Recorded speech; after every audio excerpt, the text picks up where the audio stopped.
नमस्कार. आमच्या यूट्यूब चॅनलमध्ये आपलं सहर्ष स्वागत.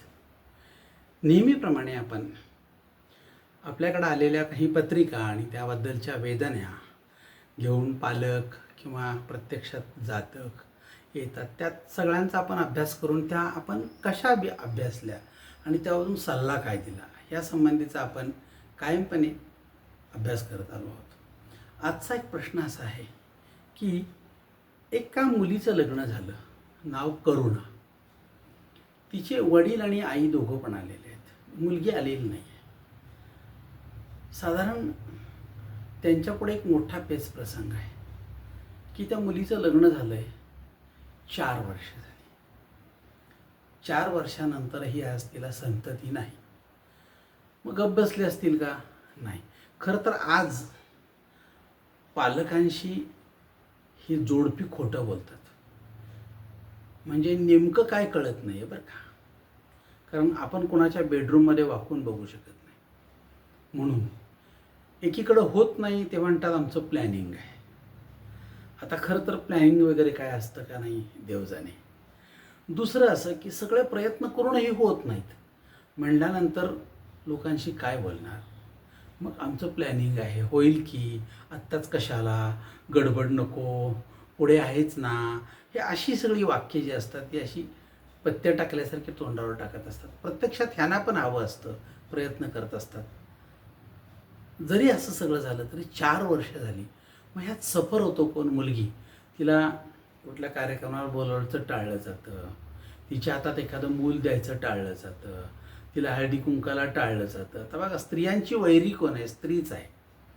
एखादं होत नसेल तर तो तिचा दैवी प्रॉब्लेम असू शकेल, काहीतरी एखादा धार्मिक प्रॉब्लेम असू शकेल किंवा शारीरिक प्रॉब्लेम तर असले तर आपल्याकडं दवाखाने आहेत, तपासण्या आहेत, आता उत्तम तंत्रज्ञान आलं आहे, आपण त्यातून जातो. पण इतकं असून देखील डॉक्टरसुद्धा सांगतात मी थकलो, आता काय पत्रिका बघा, असं पण म्हणणारा एक मोठा वर्ग आहे. आणि कदाचित त्याच विचाराने प्रेरित 4 वर्ष वैद्यकीय उपचार घेऊन सुद्धा काय होईना म्हटल्यानंतर ह्या पत्रिका घेऊन आले.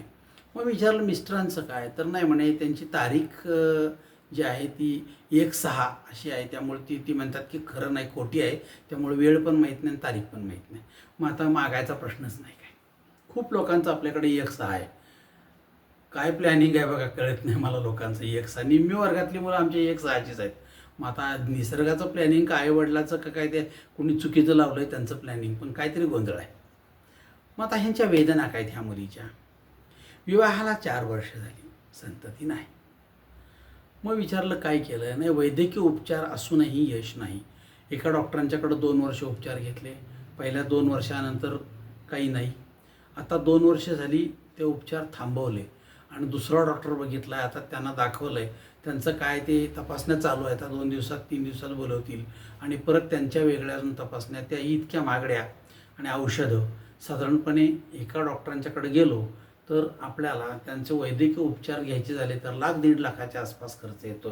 ह्या अशा आजच्या चाचण्या आणि औषध आहेत.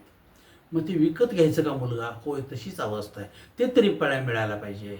आता ते असं सगळं झाल्यानंतर ते म्हणतात तुमचं काय मत आहे बघा. मग आता शेवटी कुंडलीकडे आलो.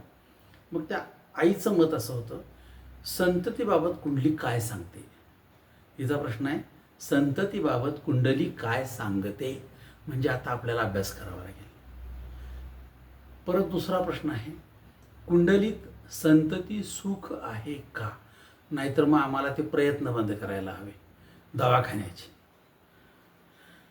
संतती सुख आहे का? नाही म्हणलो समजा आपण, तरी प्रयत्न बंद होणार आहेत का? नाही. छाती ठोकपणे सांगितलं की संतती होणार नाही तर ते म्हणणार ह्याला काय कळतंय. म्हणजे विचारायचं म्हणून विचारतात लोक, प्रत्यक्षात सगळं चालूच राहतं. आणि असेल तर ती कधी होईल, असे तिचे 5 प्रश्न आहेत. काय प्रश्न होते बघा? विवाहाला 4 वर्ष झाली, संतती नाही. वैद्यकीय उपचार असूनही यश का मिळत नाही? 3, संततीबाबत कुंडली काय सांगते? 4, कुंडलीत संतती सुख आहे का? आणि 5, असेल तर ते कधी असेल किंवा कधी होईल. आता आपण प्रश्न आहे की आपल्याला समोर दिलेली कुंडली आहे, त्याचा आपण अभ्यास करूया आणि आपण विचार करूया की काय आहे.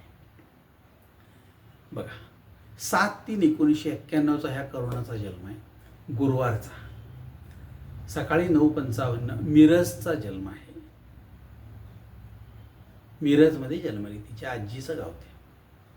आता प्रश्न असा आहे की ह्या पत्रिकेचा आपण अभ्यास करूया. पत्रिका तुमच्या समोर आहे. ह्या पत्रिकेची रास आहे वृश्चिक, नक्षत्र आहे अनुराधा, लग्न आहे मेष आणि नक्षत्र आहे भरणी.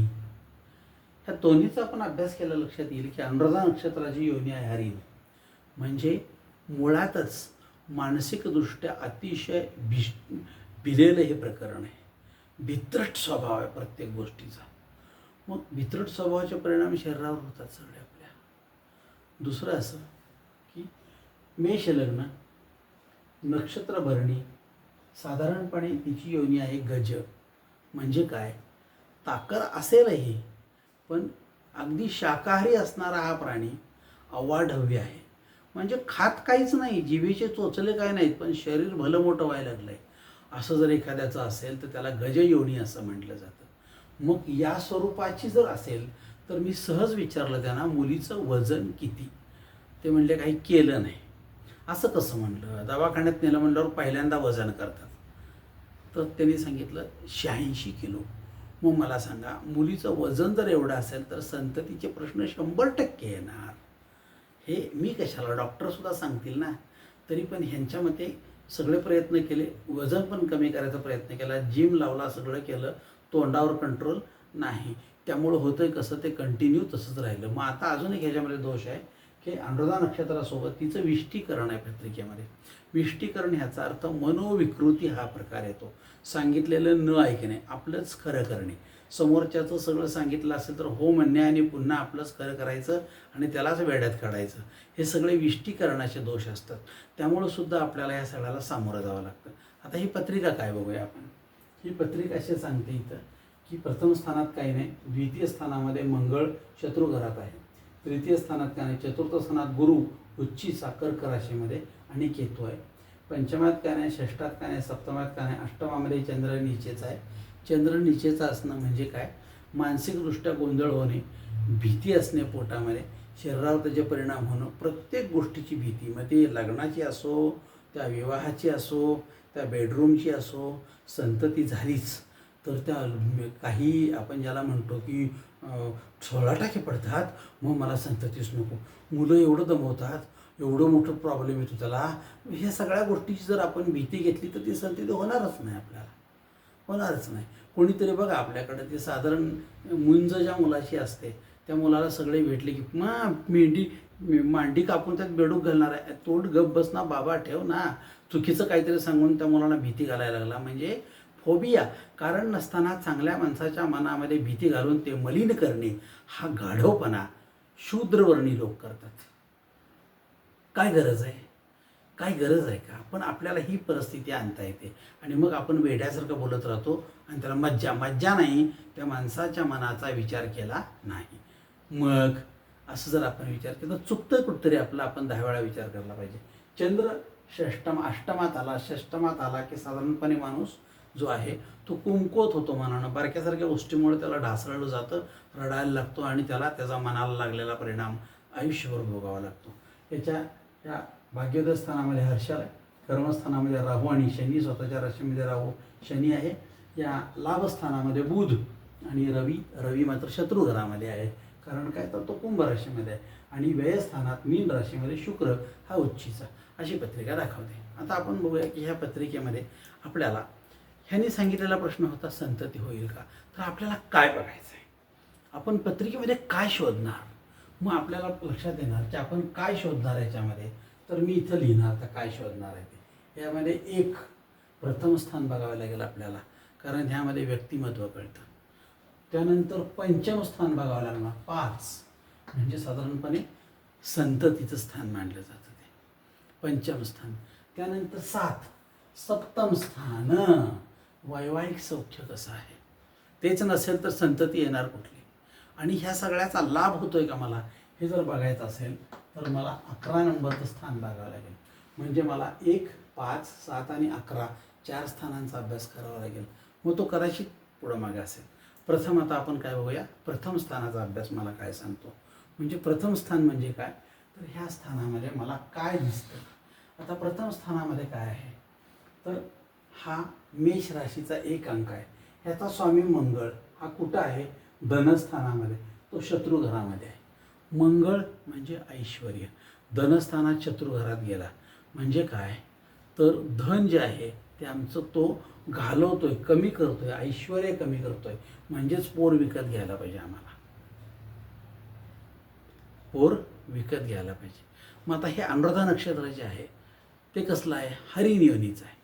म्हणजे काय? अनुराधा नक्षत्राची नाडी मध्य म्हणजे वात प्रकृती. वात प्रकृती असल्यामुळे आपण म्हणतो ना की साधारणपणे वजन यांचं एवढं सांगतात 80च्या पुढं. मग ही वात प्रकृती आहे. पण ही विप्रवर्णाची म्हणजे काय? तर साधारणपणे कोणाला उलटा न बोलता समोरच्याचं व्यवस्थित ऐकून घेऊन पटलं तर स्वीकारायचं, नंतर सोडून द्यायचं, या स्वरूपाची विचारसरणी असणारी माणसं विप्रवर्णाची आहेत. आता विप्रवर्णापेक्षाही म्हणजे काय? ह्या कुठल्याही गोष्टीला समर्थपणे तोंड देण्याची यांची क्षमता असते. म्हणून सकारात्मक विचार करणारी पद्धती म्हणून आपण विप्रवर्णाकडं पाहतो. आता विप्रवर्णामध्ये असं लक्षात येईल आपल्या की हे जलतत्वाचं आहे. म्हणजे काय? तर कशातही मिसळून जातील. हेच पाहिजे तेच पाहिजे, अमकंच होणार तमकंच होणार असं कधी म्हणणार नाहीत. मग ह्यांचं मुख आहे तिर्यंक. तिर्यंकमुखी म्हणजे सरळ बघणारी, वर्तमानात जगणारी माणसं, फार भविष्याचा फार भूतकाळाचा विचार न करता वर्तमानात जगणारी माणसं. त्यामुळे ह्यांना आज काय आहे असं आहे, ओके, मला फारशी पुढची अपेक्षा नाही असं म्हणताना वर्तमानात जगण्याचा नाकासमोर पाहून चालणारी माणसं ही नेहमी आनंदानं जगताना दिसतात. पण ह्या नक्षत्राची दृष्टी मंद आहे. मंद दृष्टी म्हणजे काय? साधारणपणे समोर काय चाललंय काय नाही ह्या गोष्टीचं भान याला असत नाही. आपल्याच तंद्रीमध्ये राहणारी प्रकृती म्हणजे मंददृष्टी. आता मंददृष्टी असल्यानं खूप वेळा चुका होतात. फार हुशारी नसलेली माणसं अवघड गोष्टी लवकर समजत नाहीत म्हणून सोडून देतात. पण हे देवगणाचा हरिण आहे, लक्षात. म्हणजे ही हरिणी आहे देवगणाची, एखाद्या छंदात रमतात, त्यामुळे जगण्याचा ताण कमी होतो. त्यामुळे ह्या मुलीला कुठला छंद आहे असं विचारलं तर बघा, ती म्हणली मला छानपैकी रांगोळी काढायचा, चांगला स्वयंपाक करायचा छंद आहे, मला सगळं येतं. मग मला सांगा, हिचं जर हे एवढं व्यक्तिमत्व चांगलं असेल तर साधारण हिला ताण यायचं कारण नाही. पण ताण कुणामुळं आला? ताण कुणामुळं? 4 वर्षे मूल नाही तर तिला ताण नाही. सगळ्यात जास्त अडचण तिच्या सासूला झाली. काय होतच नाही बाया, कधी होईल काय नाही बाया, आम्ही मरतोय काय बाया, आमच्या नशिबात आहे का नाही बाया, असं सारखं जर तिच्यासमोर तुम्ही दळण दळायला चालू केलं तर तिचं डोकं फिरणार. तेच तिचे आई वडील आले की सुद्धा हाच विषय, मग त्यांनी जायचं का नाही? हा सगळ्यात वाईट प्राणी आहे आपल्याकडे. हा सगळ्यात वाईट प्राणी आहे.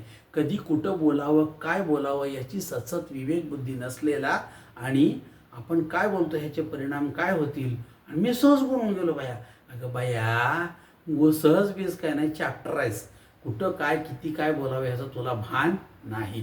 ते किती वर्ष वय झालं आपलं, आपल्याला ते कळायला हवं, पण नाही कळत. याचा अर्थ ती पण मंदबुद्धीची असू शकते. आता प्रश्न असा आहे की हिचं लग्न कुठलं आहे? तर ते हे बघा, मेष लग्न आहे.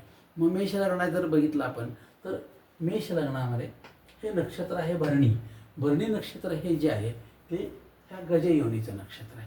मग आता ह्या गजयोनीच्या नक्षत्रामध्ये मेष राशीमध्ये ह्याची नाडी आहे मध्य. मध्य नाडी म्हणजे वात प्रकृती, म्हणून शरीर जे आहे ते वात प्रकृतीचं असल्यामुळे वजन जास्त आहे. लक्षामध्ये फार खाल्लं नाही तर पण ह्या लोकांची प्रकृती, ज्याला आपण म्हणतो की मोठ्या हाडाचं असणं, ज्याला आपण म्हणतो की आई वडिलांची जर या प्रकारची प्रकृती असेल तर मुलं न खाता सुद्धा त्या प्रकारचीच जन्मणार, त्याच प्रकारची मोठ्या हाडाची वगैरे असणार, मोठ्या सरळपणे व्यक्तिमत्वाची असतात.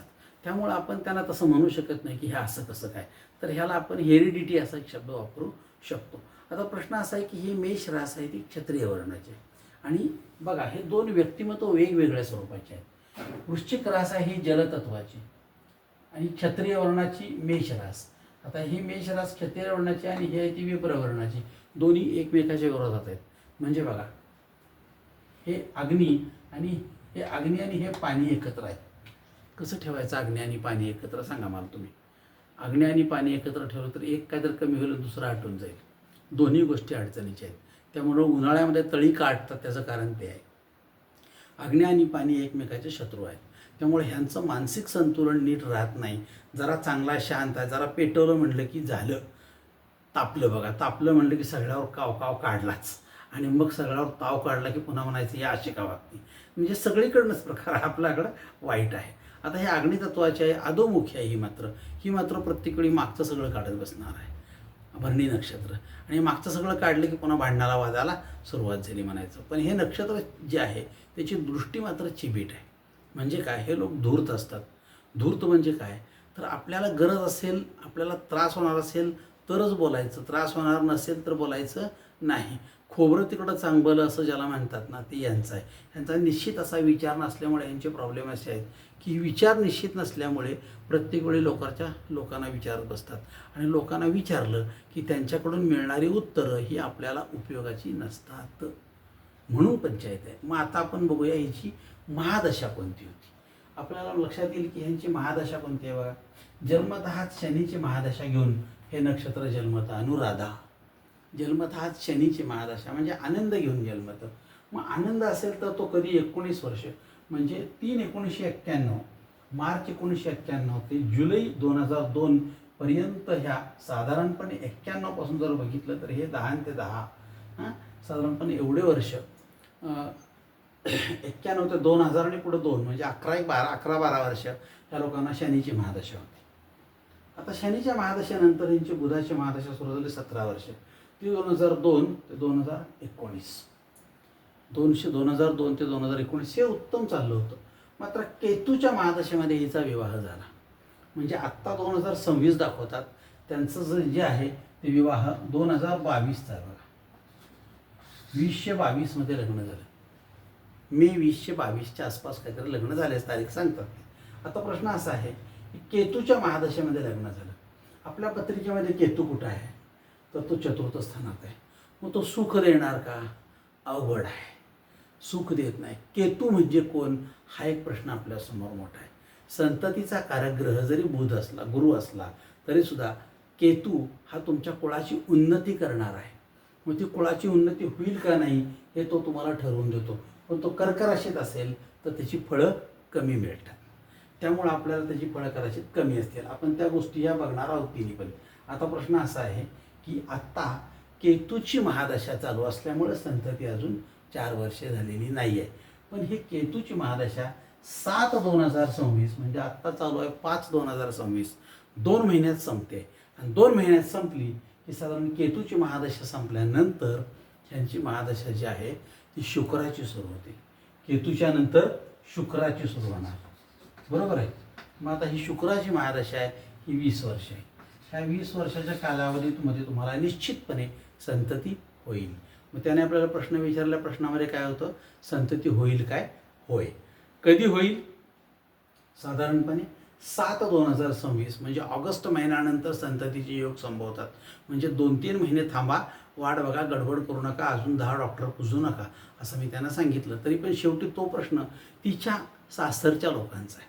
तिच्या सासूला जर दम नसेल तर ते अजून 2 महिने 4 डॉक्टरसुद्धा बघेल, पर्याय नाही आहे. कारण काय होतं माहिती आहे का, कुतूहल हा जगण्याचा फार मोठा भाग आहे आणि त्याचा परिणाम असा होतो की हे लोक सगळ्या गोष्टी पुन्हा पुन्हा बघत राहतात. मग आता प्रश्न असा आहे की आहे का नाही, ह्या गोष्टी आपण ज्योतिषात बघू शकतो. पण ज्योतिषातनं आलेलं उत्तर जे आहे त्यामध्ये सुद्धा त्रुटी येऊ शकतात. त्यामुळं नशीब हा घटक नाकारून चालणार नाही.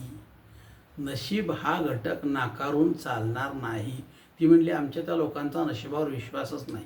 आता असं म्हणणं सोपं आहे. म्हणजे मला सांगा, एखादी गोष्ट आपण म्हणलो मी मानतच नाही, तर तुम्ही मानलं काय नाही म्हणलं काय त्याच्यावरती त्या गोष्टीचं अस्तित्व अवलंबून नसतं.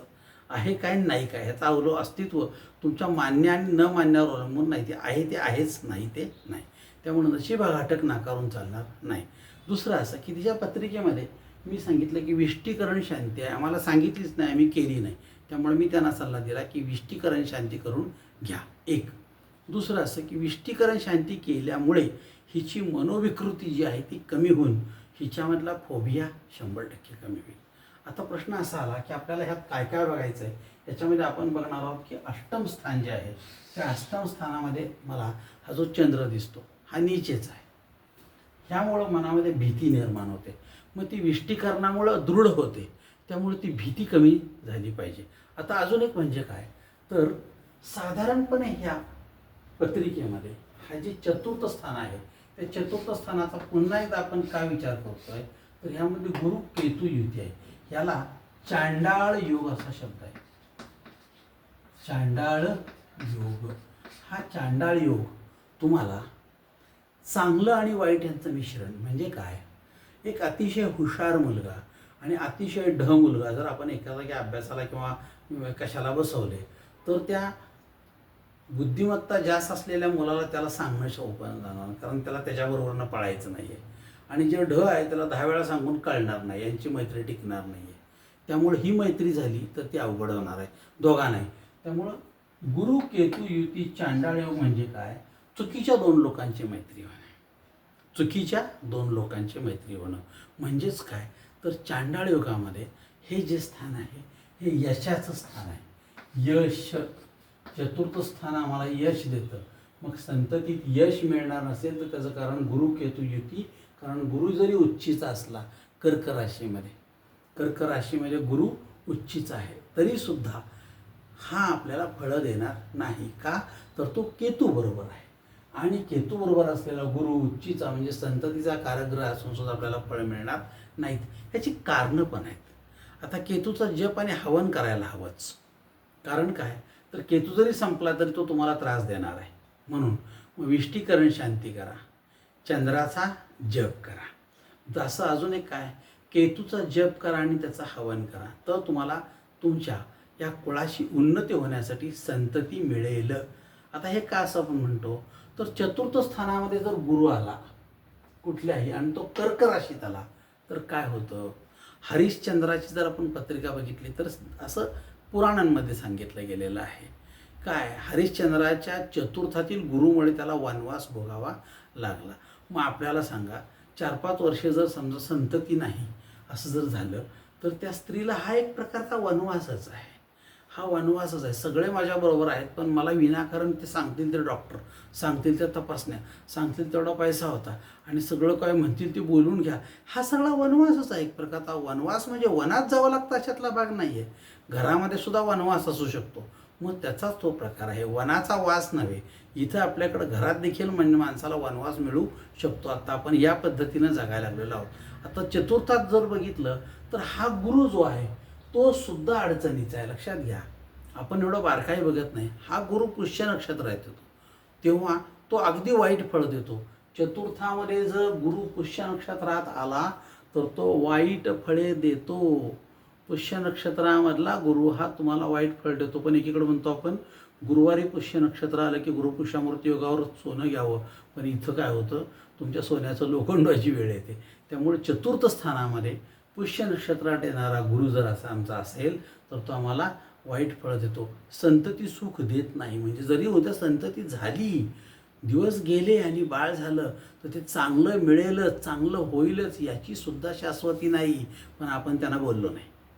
विशेष म्हणजे स्त्रियांच्या पत्रिकेमध्ये संतती सुखामध्ये हा अडथळे आणतो असं पुस्तकात दिलेलं आहे. किंवा गर्भपातासारखी फळं देतो. म्हणजे काय, तर संततीच्या मार्गाने तुम्ही जाल पण ते पूर्ण फळ पदरात पडेल त्याची गॅरंटी नाही. आता गुरु कर्क राशीत असताना संतती पुष्कळ देतो पण केतूच्या युतीत तो दमवतो असं पण म्हटलेलं आहे. मग इथं गुरु कर्क राशीमध्ये जर पुष्कळ संतती येणार असला तर ह्या केतूमुळे तो दमवतो जर म्हणलं तर केतूचा जप करायला पाहिजे. म्हणून मी म्हणतोय त्यांना की विष्टीकरण शांती करा, केतूचा जप करा, ह्या चंद्राचा अष्टमातल्या जप करा आणि चंद्राचा आणि केतूचा जप झाल्यावर दोन्हींचं हवन करा. म्हणजे तुम्हाला त्याची उत्तम चांगली फळं 100% शेवटपर्यंत मिळतील. आता प्रश्न असा आहे की सप्तमेश, आता मला इथं काय बघायचं आहे, बघा सप्तम स्थान बघायचं आहे. हे सप्तम स्थानात जर बघितलं तर तूळ राशी दिसते आणि ह्या तूळ राशीचा स्वामी शुक्र तो उच्चीचा आहे मीन राशीमध्ये व्ययस्थानामध्ये. सप्तमेश शुक्र जरी उच्चीचा असला तरी तो कुठे आहे बघा, ह्या मीन राशीमध्ये आहे. म्हणजेच तो इथं शुक्र दाखवला आहे, तो नुसता शुक्र नाही आहे तर मीन राशीमध्ये 3 नक्षत्र येतात, पूर्वा भाद्रपदा, उत्तरा भाद्रपदा आणि रेवती. हा आहे रेवती नक्षत्रामध्ये. जेवढं पत्रिकेमध्ये तुम्ही खोलात जाऊन बघाल तेवढं तुमच्या लक्षात येईल की ह्या गोष्टीमध्ये अतिशय व्यवस्थित सगळं सांगितलं गेलेलं आहे. आपण बघतच नाही त्याचं. सप्तमेश शुक्र रेवती नक्षत्रात आहे, त्याचा परिणाम असा मानसिक सौख्य घालवतो, मानसिक सौख्य घालवतो. मग तुम्ही जगता कशासाठी, मानसिक सौख्य घालवतो. घरातल्या घरामध्ये सुद्धा आई, बहीण, भावाची बायको हे त्या मुलीकडं कशा दृष्टिकोनातून बघतात. सासरला गेल्यावर सासू, एखादी नणंद, त्या सासूची आलेली एखादी बहीण किंवा लग्न झालेले एखाद्या दिराची बायको, ह्या सगळ्या तिच्याकडं गुन्हेगार म्हणून पाहता का काय तुम्ही? मग मानसिक सौख्य घालवलं म्हणजेच काय, तर आपण माणसाला माणूस पण देण्यासाठी आजही अपुरे आहोत. शिकलो, शहाणे झालो, खरं झालं सगळं, पण माणसाला माणूस पण देण्यासाठी आजही आपल्यामध्ये तेवढी क्षमता नाही, हे यातून सिद्ध होतं. मग मानसिक व्यग्र असणे आणि चांचल्य, सतत डोक्यामध्ये तोच विचारसारखा फिरणे मधून त्रास देतो. म्हणजे झोपेत सुद्धा या लोकांना स्वप्न संततीबाबतचीच पडतात आणि झोपेतनं उठलो की तो विचार, ते स्वप्न हे छळायला सुरुवात करतं. म्हणून मानसिक व्यग्रता हा मीन राशीमध्ये व्ययस्थानामध्ये रेवती नक्षत्रात शुक्र आला की या गोष्टी होतात. मग आता अजून एक आहे, ह्या लाभस्थानामध्ये जर बघितलं आपण कुंभ राशीमध्ये रवी असतो. आता इथे बघायचं आपल्याला हे लाभस्थान, हे बघितलं सप्तम स्थान.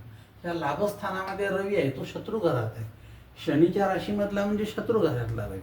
म्हणजे काय, लाभात कुंभेचा रवी असता संतती सौख्यावर फार उशिराने मिळते. म्हणजे ह्या रवीमुळे संतती सौख्य आम्हाला उशिरा, आता 4 वर्ष म्हणजे उशिरा का 5 वर्ष म्हणजे उशिरा का 8 वर्ष म्हणजे उशिरा, याची व्याख्या नाही. उशिरा म्हणजे उशिरा. 5 मिनटं उशीर झाला की शाळेमध्ये आम्ही उशिरा झालं की छड्या खात होतो. पण आमच्यातलीच काही मुलं 8व्या तासाला यायची. आता केवढा मोठा उशीर झाला बघा, पण त्याने छडी खाल्लेली आम्हाला दिसत नाही कधी. म्हणजे 5 मिनटं उशीर झाला की 5 छड्या खायच्या. पण 7 तास उशिरा आला तर मग त्यानं छड्या खाल्ल्या नाहीत. न्याय म्हणायचा का अन्याय, पण कुठतरी आंधळ दळते आणि कुत्रं पीठ खात आहे. ही परिस्थिती कालही होती, आजही आहे, उद्याही असणार आहे. म्हणून कुंभेतला रवी संतती सौख्याला उशिराने मिळवून देतो. आता प्रश्न असा आला की चतुर्थामध्ये जायचा. चतुर्थातील गुरुवर शनीची पूर्ण दृष्टी आहे. नीट बघा, चतुर्थातील या गुरुवर या शनीची पूर्ण दृष्टी सप्तम स्थान येतं. इथून 1 2 3 4 5 6 7 सप्तम स्थान म्हणजे पूर्ण दृष्टी. मग सप्तम स्थानावर जर पूर्ण दृष्टी असेल तर वृश्चिक राशीला आत्ता 5वा शनी, लक्षात घ्या, या वृश्चिक राशीला आत्ता जर बघितलं आपण तर 5वा शनी चालू आहे. तो पीडा देणार आहे. तो कधीपर्यंत आहे, 2 जून 2027, म्हणजे अजून 1 वर्ष. पुढच्या वर्षी 2027 जूनला तो बदलेल. तोपर्यंत तो वृश्चिक राशीला 5वा शनी पीडा देणार आहे.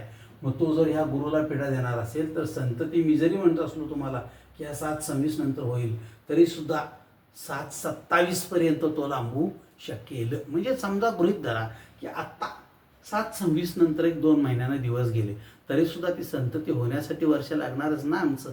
म्हणजेच आपल्याला हे सगळं होण्यासाठी गुरु बदलायला, म्हणजे शनी बदलायलाच पाहिजे. तोपर्यंतच त्याची फळे मिळणार आहे आम्हाला. 2 जून 27ला बदलला तेव्हा नेमकी केतूची महादशा संपते. नेमकं त्यावेळेला केतूची महादशा संपते बघा. आणि मग केतूची महादशा संपली की केतू तुमच्या कुळाची उन्नती करणार आहे. नंतर संभवते संतती. म्हणून जगण्याचा हाच एक अशा हा उपाय आहे. तो जर उपाय विचारात घेतला तर तुम्हाला ह्या 2 गोष्टी कराव्या लागतील. पंचम स्थानातला रवी तो शत्रू घरात असल्यामुळे आम्हाला त्याची फळं मिळणार नाहीत. प्रथम स्थानामधला जो भाग आहे तो हा मंगळ, हा पण शत्रू घरात. पंचम स्थानचा पंचमेश हाही शत्रू घरात. सप्तम स्थानचा स्वामी शुक्र तो व्ययस्थानात, पण तो रेवती नक्षत्रामध्ये. या जर गोष्टी असतील आणि अष्टम स्थानचा स्वामी तर नीचेचाच आहे. मग त्या पत्रिकेमध्ये सगळ्यात जास्त मनोविकृती दिसते. त्यामुळं मनोविकृती त्या मुलीचा भाग असेल, तिला खंबीरपणे साथ देणं, तिच्या पाठीशी उभारणं, तिच्याबरोबरच्या घरच्या लोकांचं एकदा काउन्सिलिंग करणं. होईल, काळजी करू नकोस, फार विचार करू नकोस, आम्ही काय तुला टोचून बोलत नाही किंवा तुला त्रास देत नाही, अशी एकदा त्यांची साधारणपणे भूमिका तयार करणं किंवा त्यांच्याशी बोलणं हाच त्यांच्यावरचा उपाय ठरू शकेल. आणि मग तिला जर आपण गुंतवायचं असेल तर आपल्याला गुंतवता येईल केतूच्या आणि चंद्राच्या साधारणपणे जपामध्ये. तिची विष्टीकरण शांती करूया आणि ह्या जप झाल्यानंतर यांचं हवन करूया. निश्चितपणे त्यांना संततीचा लाभ होणार आहे. प्रयत्न करा की याच पद्धतीने आपल्याला ही पत्रिका बघता येईल. कदाचित तुमची थोडीशी पद्धत वेगळी असेल, तुम्हाला आवडली नसेल, किंवा तुम्हाला आवडली असेल तर अजून काय पाहिजे असेल तर तर मला कमेंटमध्ये सांगा की हे अजून आपण बघितलं असतं तर बरं झालं असतं, किंवा ह्याही गोष्टी मला अजून वेगळ्या वाटतात, तर मी त्यांचा पुढच्या वेळी विचार 100% करेन. याच पद्धतीनं पत्रिका बघायला शिका. तुम्ही हळूहळू ह्या सगळ्या गोष्टी शिकलात तर तुम्हाला सुद्धा हे सगळं सहज सोपं आहे. प्रयत्न करा.